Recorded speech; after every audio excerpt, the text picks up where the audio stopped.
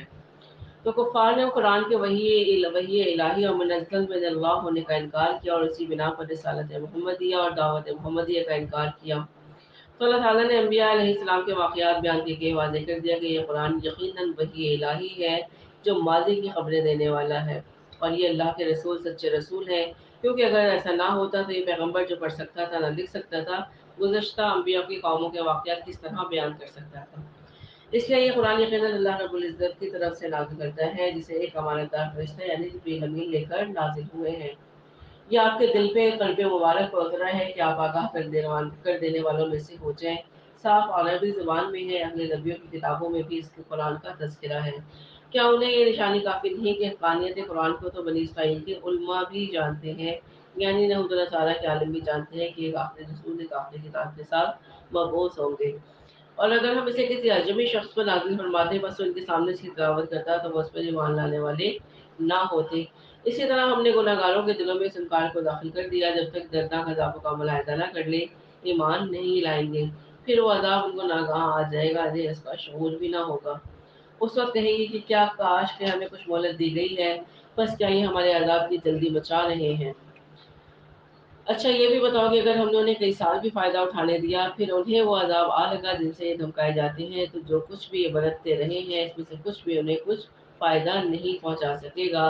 ہم نے کسی بستی کو ہلاک نہیں کیا مگر اس حال میں کہ اس کے ڈرانے والے تھے نصیحت کے دور پر، اور ہم ظلم و ستم کرنے والے نہیں ہیں۔ اس قرآن کو شیطان نہیں لائے، نہ وہ اس قابل ہے کہ انہیں، اور نہ ہی انہیں اس کی طاقت ہے، بلکہ وہ سننے سے بھی محروم کر دیے گئے ہیں۔ تو ان آیات میں قرآن کی شیطانی دخل اندازیوں سے حفاظت کا بیان ہے۔ ایک تو اس لیے کہ شیاطین کا قرآن لے کر نازل ہونا ان کے لائق ہی نہیں ہے، کیونکہ ان کا مقصد شر اور فساد اور منکرات کے اشاعت ہے، جبکہ قرآن کا مقصد نیکی کا حکم و فروغ اور منکرات کا سدباب ہے۔ گویا ایک دوسرے کی ضد اور باہم منافی ہے، دوسرے کے شیاطین اس کی طاقت بھی نہیں رکھتے، اور تیسرے یہ کہ نزول قرآن کے وقت شیاطین اس کے سننے سے دور اور محروم رکھے گئے، آسمانوں پر ستاروں کو چوکیدار بنا دیا گیا، اور جو بھی شیطان اوپر جاتے ہیں ستارے اس پر برق خاطف بن کر گرتے اور بسم کر دیتے ہیں۔ اس طرح اللہ تعالیٰ نے قرآن کو شیاطین کے وجہ سے بچانے کا خصوصی اہتمام فرمایا۔ تو اللہ تعالیٰ نے فرمایا کہ نصیحت کے طور پر ہم ظلم کرنے والے نہیں ہیں، اس قرآن کو شیطان نہیں لائے، نہ وہ اس قابل ہے کہ انہیں اس کی طاقت ہے، بلکہ وہ تو سننے سے بھی محروم کر دیے گئے ہیں۔ بس تو اللہ کے ساتھ کسی اور کو معبود کو نہ پکارے کہ تو بھی سزا کے قابل بن جائے، اپنے قریبی رشتے داروں کو ڈرائیے، یعنی پیغمبر کی دعوت سے رشتے داروں کے لیے نہیں بلکہ پوری قوم کے لیے ہوتی ہے، اور اس کے ساتھ عاجزی سے پیش آئیں جو بھی ایمان لانے والا ہو کہ وہ آپ کی تابعداری کرے۔ اگر یہ لوگ نافرمانی کریں تو آپ اعلان کر دیں کہ میں کاموں سے بیدار ہوں، اپنا بھروسہ غالب مہربان اللہ پر رکھیں جو آپ کو دیکھتا رہتا ہے جب کہ آپ کھڑے ہوتے ہیں، اور سجدہ کرنے والوں کے درمیان تیرا گھومنا پھرنا بھی وہ دیکھ رہا ہوتا ہے، اور وہ بڑا ہی سننے والا اور خوب ہی جاننے والا ہے۔ کیا میں تمہیں بتاؤں کہ شیطان کس پر اترتے ہیں؟ وہی دوسرے گناہگار پر اترتے ہیں۔ شاعروں کی پیروی وہ کرتے ہیں جو بہکے ہوئے ہوں۔ کیا آپ نے نہیں دیکھا کہ شاعر ایک ایک بیابان میں سر ٹکراتے پھرتے ہیں، یعنی انہیں کوئی عقل و شعور ہے ہی نہیں، وہ ہر میدان میں گھومتے پھرتے ہیں اور قیاس آرائیاں کرتے رہتے ہیں۔ وہ کہتے ہیں جو وہ کرتے نہیں ہیں سوائے ان کے جو ایمان لے اور نیک عمل کیا اور بکثرت اللہ کا ذکر کیا اور اپنی مظلومی کے بعد انتقام لیا۔ جنہوں نے ظلم کیا وہ ابھی جان لیں گے کہ کس کروٹ الٹتے ہیں۔ تو شیطان کی حفاظت سے اس قرآن اللہ تعالیٰ نے اس قرآن کی حفاظت شیطان سے کر دی ہے، اللہ تعالیٰ نے خود اس کی حفاظت فرمائی ہے۔ شیطان باطل ہے اور قرآن حق ہے، باطل اس کے اوپر حملہ آور نہیں کر سکتا، حملہ آور نہیں ہو سکتا، نہ اوپر سے، نہ نیچے سے، نہ دائیں سے اور نہ ہی بائیں سے۔ شیطان اس میں سے جو بھی بات سنتے ہیں وہ کائنوں کے دلوں میں القا کر دیتے ہیں، جس میں سے ایک طرح سچائی ہوتی ہے، باقی جھوٹ ملا دیتے ہیں، اس کے علاوہ اور کچھ بھی نہیں ہوتا۔ قرآن سراسر حق ہے جسے صادق اور امین جبریل امین لے کر آئے ہیں اور رسولوں پر نازل کیا گیا، جن کی صداقت کی گواہی یہ خود کفار دیتے رہے ہیں کہ وہ نبوت کے 40 سال سے پہلے تک، کیونکہ نبوت 40ویں سال میں ملی ہے، اس وقت تک کہ کفار اور مشرکین نے ہی نبی کریم صلی اللہ علیہ وآلہ وسلم کو صادق اور امین کا لقب دیا ہوا تھا، جو ان کی صداقت کی بھی دلیل ہے اور اس قرآن کے سچا ہونے کی بھی دلیل ہے۔ سورہ نمل کا آغاز کرتے ہیں، مکی صورت ہے، اس کے 7 رکوعات ہیں اور اس کے پہلے رکوع کی تلاوت سنتے ہیں۔ سورہ نمل۔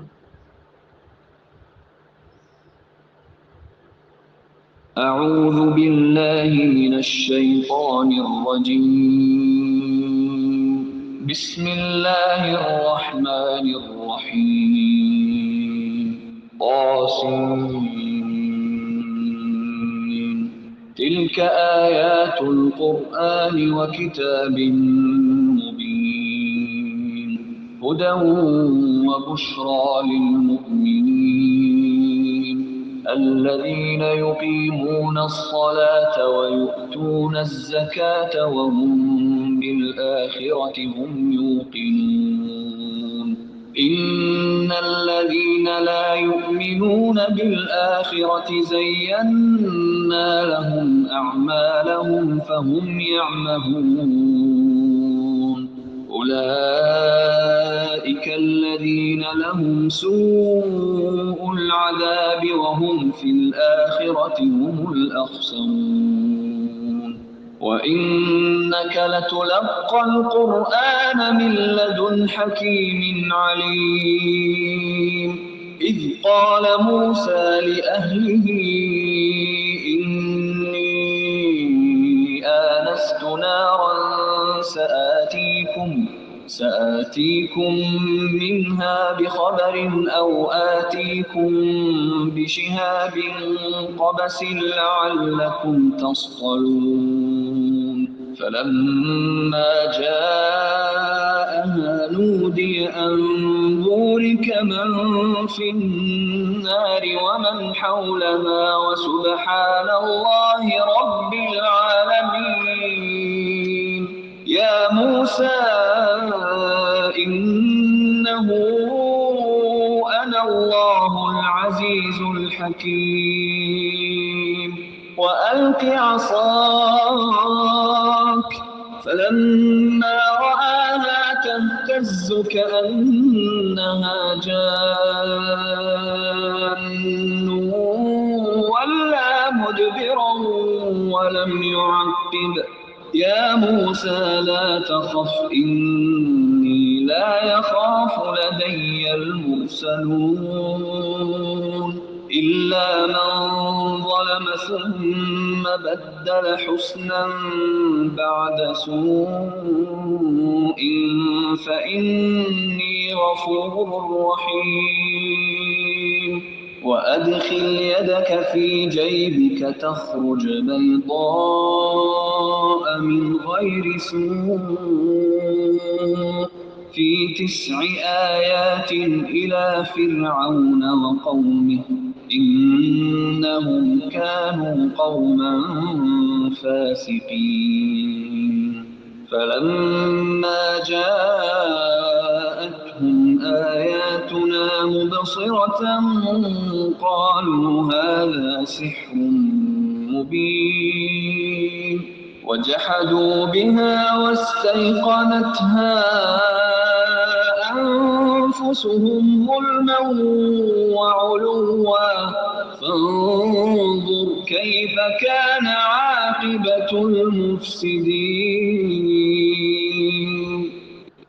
شروع اللہ کے نام سے جو بہت مہربان نہایت رحم والا ہے. توسین، یہ قرآن اور روشن کتاب کی آیتیں ہیں، ہدایت اور خوشخبری ایمان والوں کے لیے جو نماز قائم کرتے ہیں اور زکوٰۃ ادا کرتے ہیں اور آخرت پر یقین رکھتے ہیں. جو لوگ قیامت پر ایمان نہیں لاتے ہم نے انہیں ان کے کرتوت مزین کر کے دکھائے ہیں، یعنی ان کو اپنی برائی نظر نہیں آتی، بس وہ بھٹکتے پھرتے ہیں. یہی لوگ ہیں جن کے لیے برا عذاب ہے اور آخرت میں بھی وہ سخت نقصان یافتہ ہے. بے شک آپ کو اللہ حکیم و علیم کی طرف سے قرآن سکھایا جا رہا ہے. یاد کرو جبکہ موسیٰ نے اپنے گھر والوں سے کہا کہ میں نے آگ دیکھی ہے، میں وہاں سے یا تو کوئی خبر لے کر یا آگ کا کوئی سلگتا ہوا انگارہ لے کر ابھی تمہارے پاس آ جاؤں گا تاکہ تم سیک تاپ لو. جب وہاں پہنچے تو آواز دی گئی کہ بابرکت ہے وہ جو اس آگ میں ہے اور برکت دیا گیا ہے وہ جو اس کے آس پاس ہے، اور پاک ہے اللہ جو تمام جہان والوں کا پالنے والا ہے. موسیٰ بات یہ ہے کہ میں ہی اغوا ہوں غالب باحکمت، تو اپنی لاٹھی ڈال دے. جب موسیٰ نے اسے ہلتا جلتا دیکھا اس طرح کی گویا وہ ایک سانپ ہے تو منہ موڑے ہوئے پیٹ پھیر کر بھاگے اور پلٹ کر بھی نہ دیکھا. تو یعنی یہ بشری تقاضا تھا کہ جب انہوں نے اس لاٹھی کو سانپ بنا ہوا دیکھا تو ان کے دل میں بھی خوف پیدا ہو گیا.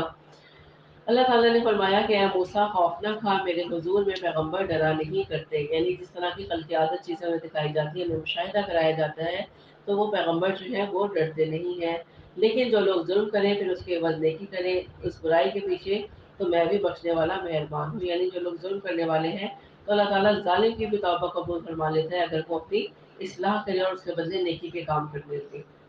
اور اپنا ہاتھ اپنے گریبان میں ڈال، وہ سفید چمکیلا ہو کر نکلے گا بغیر کسی عیب کے، یعنی اس کو کوئی برس یا کوئی اور بیماری نہیں ہوگی بلکہ یہ بھی ایک معجزہ ہی ہے. تو اب تو نشانیاں لے کر فرعون اور اس کی قوم کی طرف جا، یقیناً وہ بدکاروں کا گروہ ہے. بس جب ان کے پاس آنکھیں کھول دینے والے ہمارے معجزے پہنچے تو وہ کہنے لگے یہ تو صریح جادو ہے. صرف ظلم اور تکبر کی بنا پر انہوں نے انکار کر دیا، حالانکہ ان کے دل یقین کر چکے تھے. بس دیکھ لیجئے کہ فتنہ پرداز لوگوں کا انجام کیسا ہوا. وَلَقَدْ آتَيْنَا دَاوُودَ وَسُلَيْمَانَ عِلْمًا وَقَالَ الْحَمْدُ لِلَّهِ الَّذِي فَضَّلَنَا عَلَى كَثِيرٍ مِّنْ عِبَادِهِ الْمُؤْمِنِينَ. وَوَرِثَ سُلَيْمَانُ دَاوُودَ وَقَالَ يَا أَيُّهَا النَّاسُ عُلِّمْنَا مَنطِقَ الطَّيْرِ وَأُوتِينَا مِن كُلِّ شَيْءٍ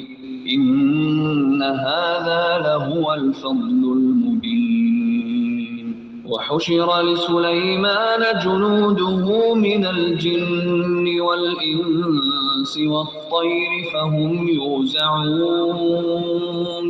حَتَّى إذا أتوا على واد النمل قالت نملة يا أيها النمل ادخلوا مساكنكم لا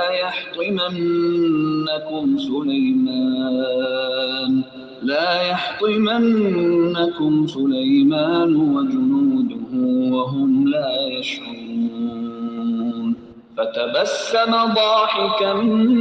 من قولها وقال رب أوزعني أن أشكر نعمتك التي أنعمت علي وعلى والدي وأن أعمل صالحا ترضاه وأدخلني برحمتك في عبادك الصالحين وتفقد الطير فقال ما لي لا أرى الهدهد أم كان من الغائبين لأعذبنه عذابا شديدا أو لأذبحنه أو ليأتيني بسلطان مبين فمكث غير بعيد فقال أحطت بما لم تحط به وجئتك من سبأ بنبأ يقين إني وجدت امرأة تملكهم وأوتيت من كل شيء ولها عرش عظيم وجدتها وقومها يسجدون للشمس من دون الله وزين لهم الشيطان أعمالهم فصدهم عن السبيل فهم لا يهتدون ألا يسجدوا لله الذي يخرج الخبأ في السماوات والأرض ويعلم ما تخفون وما تعلنون الله لا إله إلا هو رب العرش العظيم. آیت سجدہ ہے، سجدہ کر لیجیے.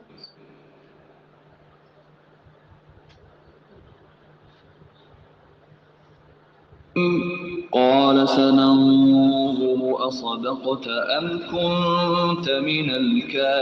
الكاذبين اذهب بكتابي هذا فألقه إليهم ثم تول عنهم فانظر ماذا يرجعون قالت يا أيها الملأ إني ألقي إلي كتاب كريم إنه من سليمان وإنه بسم الله الرحمن الرحيم ألا تعلوا علي وأتوني مسلمين. اور ہم نے یقیناً داؤد اور سلیمان کو علم دے رکھا تھا اور دونوں نے کہا کہ تعریف اس اللہ کے لیے ہے جس نے ہمیں اپنے بہت سے ایماندار بندوں پر فضیلت عطا فرمائی. اور داؤد کے والد سلیمان ہوئے اور کہنے لگے لوگوں ہمیں پرندوں کی بولیاں سکھائی گئی ہیں اور ہم سب کچھ دیے گئے ہیں، بے شک یہ بالکل صریح فضل الہی ہے. یعنی بولیاں تو تمام جانوروں کی سکھائی گئی تھی، لیکن پرندوں کا ذکر بطور خاص اس لیے کیا گیا کہ پرندے سائے کے لیے ہر وقت تیار رہتے تھے. اور یہ مزید یہ کہ پرندوں کی بولیاں بھی سکھائی گئی تھی اور چوٹیوں کی بھی بولیاں تھیں، کیونکہ ان کے بھی پر نکلتے ہیں تو حشرات الارض میں چوٹیوں کی بھی بات وہ سن سکتے تھے. سلیمان کے سامنے ان کے تمام لشکر جنات اور انسان اور پرند میں سے جمع کیے گئے اور ہر ایک کی الگ الگ درجہ بندی کر دی گئی. یعنی اللہ تعالیٰ نے حضرت سلیمان علیہ السلام کی اس انفرادی خصوصیت اور فضیلت اللہ تعالیٰ نے حضرت سلیمان کو انفرادی خصوصیت اور فضیلت عطا فرمائی جس میں وہ پوری تاریخ انسانی میں ممتاز ہے، کیونکہ وہ قرآن صرف انسانوں پر نہیں تھی بلکہ جنات، حیوانات، چرند و پرند حتیٰ کہ ہوا بھی ان کے ماتحت تھی، اور ان کے لیے سلیمان علیہ السلام کے تمام لشکر یعنی جنوں، انسانوں اور پرندوں سب کو جمع کیا گیا، کیونکہ یعنی کہیں جانے کے لیے یہ لاؤ لشکر جمع کیا گیا۔ اسی چیز کا یہاں پہ ذکر ہے کہ جب انہوں نے ارادہ کیا کہیں جانے کے لیے، جب وہ چونٹیوں کے میدان میں پہنچے تو ایک چونٹی نے کہا، اے چونٹیوں، اپنے اپنے گھروں میں گھس جاؤ، ایسا نہ ہو کہ بےخبری میں سلیمان اور اس کا لشکر تمہیں لونڈ ڈالے۔ اس کی بات سن کر سلیمان مسکرا کر ہنس دی اور دعا کرنے لگے کہ اے پروردگار، تو مجھے توفیق دے کہ میں تیری ان نعمتوں کا شکر ادا لاؤں جو تو نے مجھ پر انعام کی ہے اور میرے ماں باپ پر۔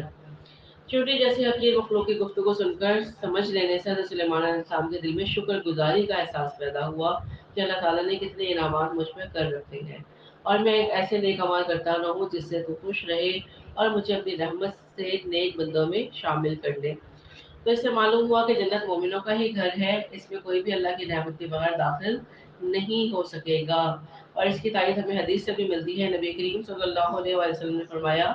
کہ سیدھے سیدھے اور حق کے قریب رہو، اور یہ بات جان لو کہ کوئی شخص بھی صرف اپنے عمل کی بنیاد پر جنت میں نہیں جائے گا۔ صحابہ کرام نے عرض کیا، اے اللہ کے رسول، آپ بھی یعنی آپ بھی اپنے عمل کی بنیاد پر جنت میں نہیں جائیں گے؟ تو آپ صلی اللہ علیہ وسلم نے فرمایا، ہاں، میں بھی اس وقت جنت میں نہیں جاؤں گا جب تک کہ اللہ کی رحمت مجھے نہ ڈھانپ لے، یعنی اللہ کی رحمت سے ہی انسان کو جنت میں داخلہ ملے گا۔ حضرت سلیمان علیہ السلام نے پرندوں کی دیکھ بھال کی، ایک نظر دوڑائی اور فرمانے لگے کہ کیا بات ہے کہ میں ہدہد کو نہیں دیکھتا ہوں۔ تو کیسے انہیں اندازہ ہوا کہ جب پرندے ان کے اوپر سایہ کیے ہوئے تھے تو جس جگہ پر ہدہد ہوتا تھا، جب وہ نہیں تھا تو وہاں سے دھوپ چلک رہی تھی، جس سے انہیں اندازہ ہوا کہ وہاں پہ ایک پرندہ نہیں ہے۔ کچھ مفسرین نے یہ رائے دی اور کچھ میں ہو سکتا ہے کہ ان کے علم میں ہی ہو کہ ایک ہدہد غیر حاضر ہے۔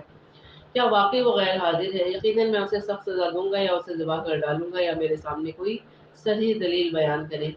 کچھ زیادہ دیر نہ گزری تھی کہ آ کر اس نے کہا کہ میں ایک ایسی چیز کی خبر لایا ہوں کہ آپ کو اس کی خبر نہیں ہے، یعنی کسی چیز کی بابت مکمل علم اور معرفت مجھے ہے، آپ کو اس کی خبر نہیں ہے۔ میں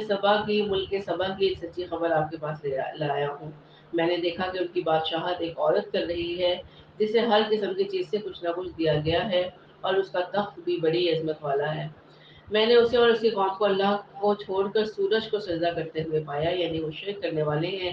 شیطان نے ان کے کام انہیں بھلے کر کے دکھلا کر صحیح راستے سے روک دیا، یعنی وہ خیر والے لوگ ہیں، لیکن شیطان نے چونکہ ان کے شرک کو مزین کر دیا ہے، اس لیے انہیں وہ شرک محسوس نہیں ہوتا اور وہ ہدایت پر نہیں آتے کہ اسی اللہ کے لیے سجدہ کریں جو آسمانوں اور زمینوں کی پوشیدہ چیزوں کو باہر نکالتا ہے، اور جو کچھ تم چھپاتے ہو اور ظاہر کرتے ہو وہ سب کچھ جانتا ہے۔ اللہ وہ ہے جس کا کوئی معبود برحق نہیں، وہی عظمت والے عرش کا مالک ہے۔ سلیمان نے کہا،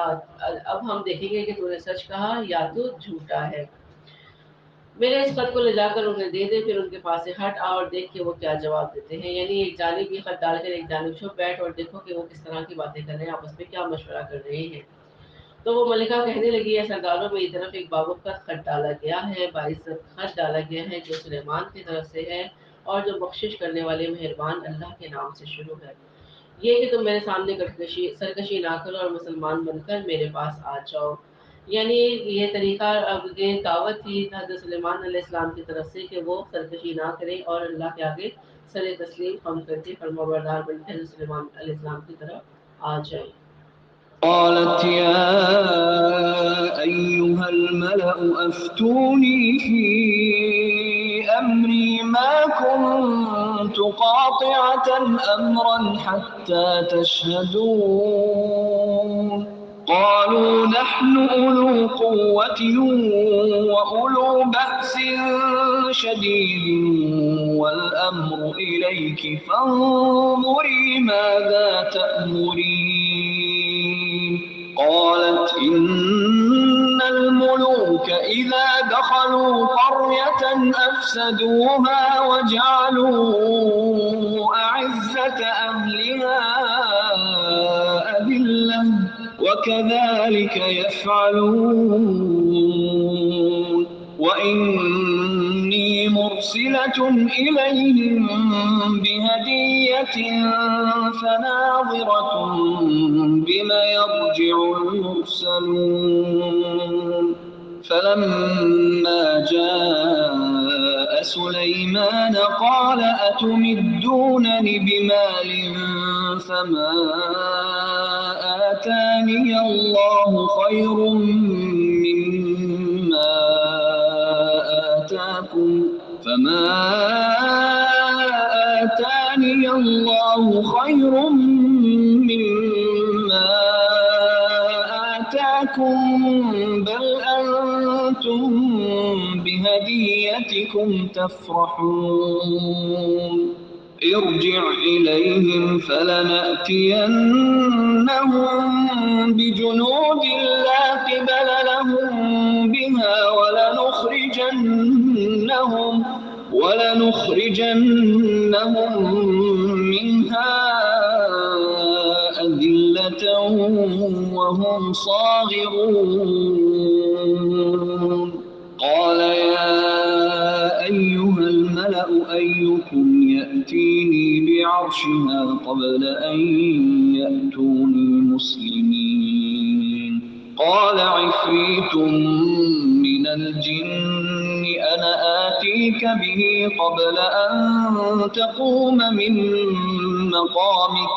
وإني عليه لقوي أمين قال الذي عنده علم من الكتاب أنا آتيك به قبل أن يرتد إليك طرفك فلما رآه مستقرا عنده قال هذا من فضل ربي ليبلوني أأشكر أم أكفر ومن شكر فإنما يشكر لنفسه ومن كفر فإن ربي غني كريم قال نكروا لها عرشها ننظر أتهتدي أم تكون من الذين لا يهتدون فلما جاءت قيل أهكذا عرشك قالت كأنه هو وأوتينا العلم من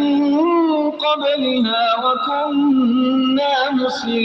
مسلمين وصدها ما كانت تعبد من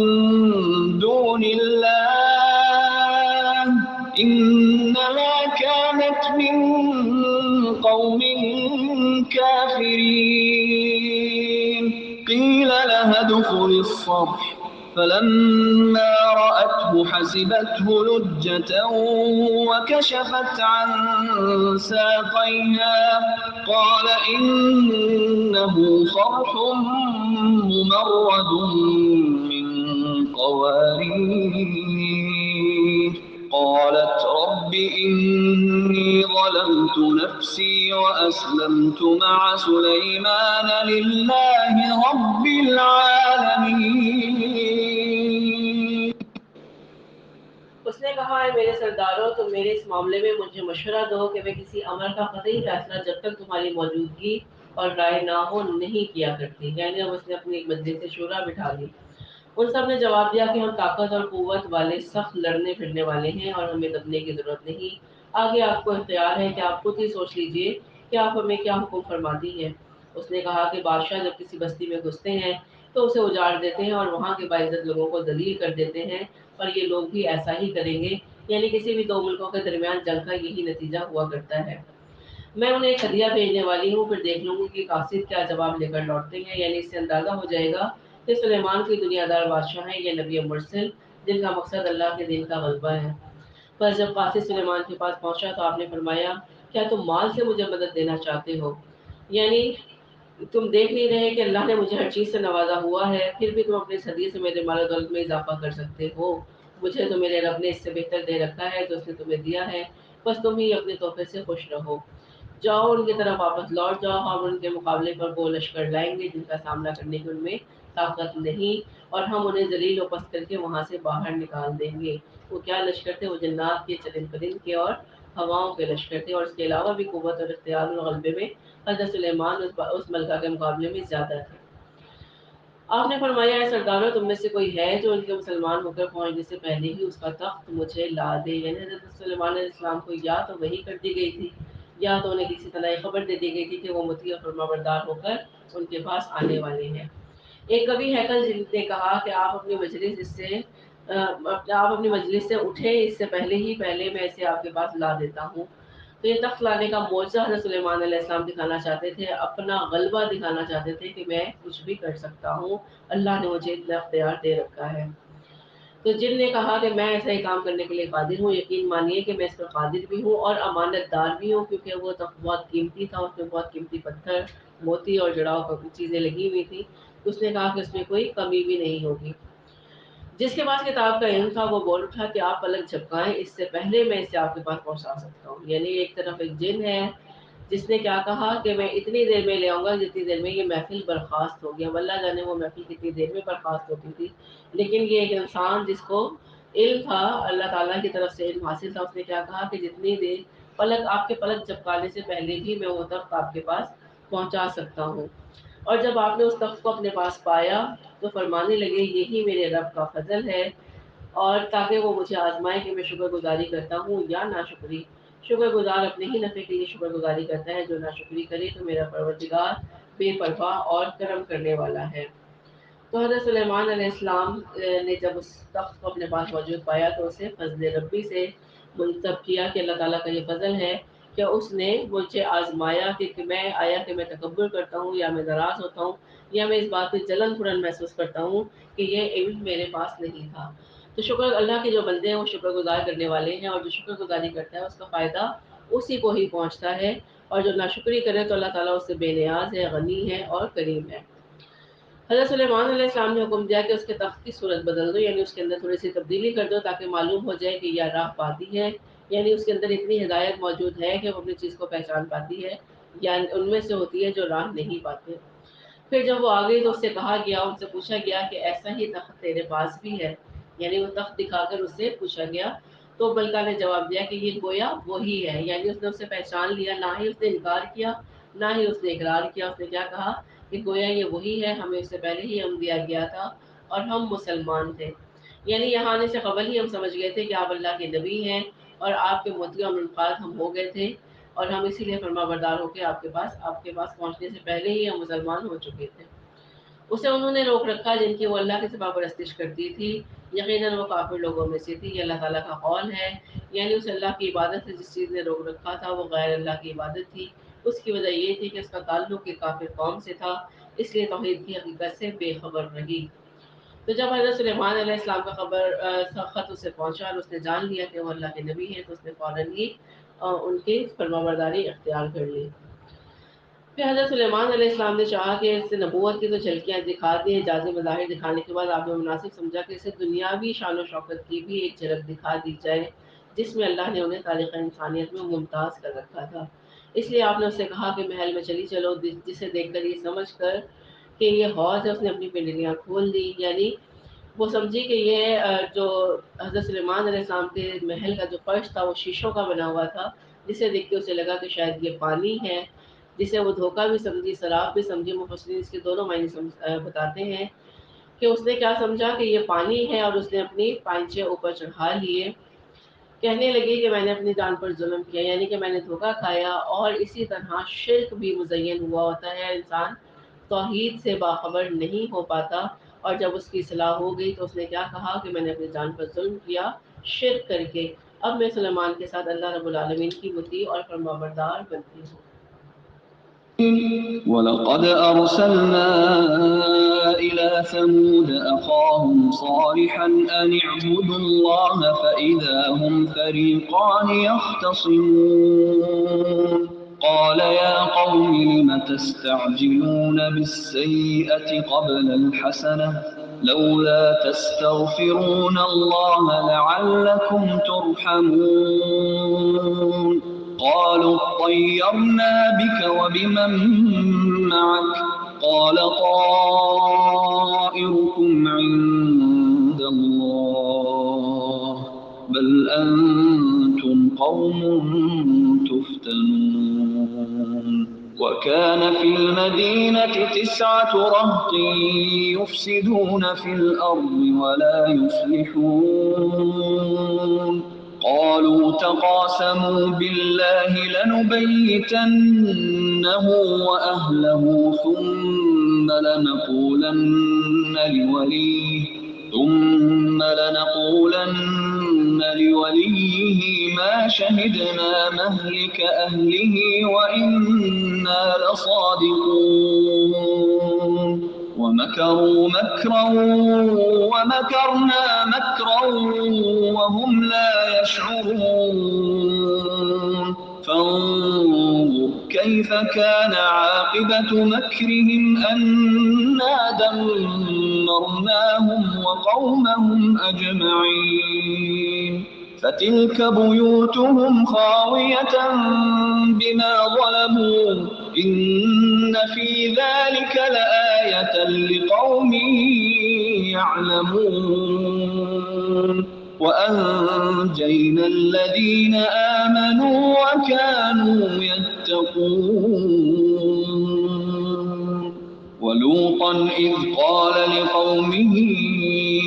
أتأتون الفاحشة وأنتم تبصرون أئنكم لتأتون الرجال شهوة من دون النساء بل أنتم قوم تجهلون فما كان جواب قومه إلا أن